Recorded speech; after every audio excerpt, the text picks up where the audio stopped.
ഏവർക്കും നമസ്കാരം. മഹാബലിപുരം കാഴ്ചയിലെ മറ്റൊരു വീഡിയോയിലേക്ക് സ്വാഗതം. നമ്മുടെ ഇന്നത്തെ യാത്ര മഹാബലിപുരത്ത് നിന്ന് കുറച്ച് മാറിയിട്ട് ഏകദേശം ഒരു കിലോമീറ്ററോളം മാറിയിട്ട് ഇപ്പുറമുള്ള പഞ്ചരഥാസ് എന്ന് പറയുന്ന വളരെ പ്രാധാന്യം നിറഞ്ഞൊരു സ്ഥലം കാണുവാൻ വേണ്ടിയിട്ടാണ്.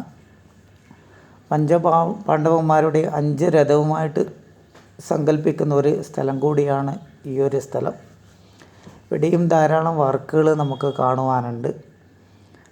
ശരിക്കും പറഞ്ഞു കഴിഞ്ഞാൽ നമ്മുടെ ഇന്നലത്തെ മഹാബലിപുരം വീഡിയോയിൽ ഇത് ആഡ് ചെയ്യാൻ വേണ്ടിയിട്ട് ഞാൻ വിചാരിച്ചതാണ്. പക്ഷേ എഡിറ്റിങ് കഴിഞ്ഞപ്പോഴാണ് ഈ ഒരു സെക്ഷൻ സത്യം പറഞ്ഞു കഴിഞ്ഞാൽ ഞാൻ മറന്നു പോയത്. അതുകൊണ്ടാണ് ഈ ഒരു വീഡിയോ സെപ്പറേറ്റായിട്ട് ഇടുന്നത്. ഇനി മഹാബലിപുരത്ത് ഒരു കാഴ്ചകൾ കൂടി നമുക്ക് ബാക്കിയുണ്ട്. ഷോറെ ടെമ്പിൾ. ഓക്കെ, ഇനി നമുക്കിതിൻ്റെ ഈ ഒരു കാഴ്ചകളിലേക്ക് പോവാം.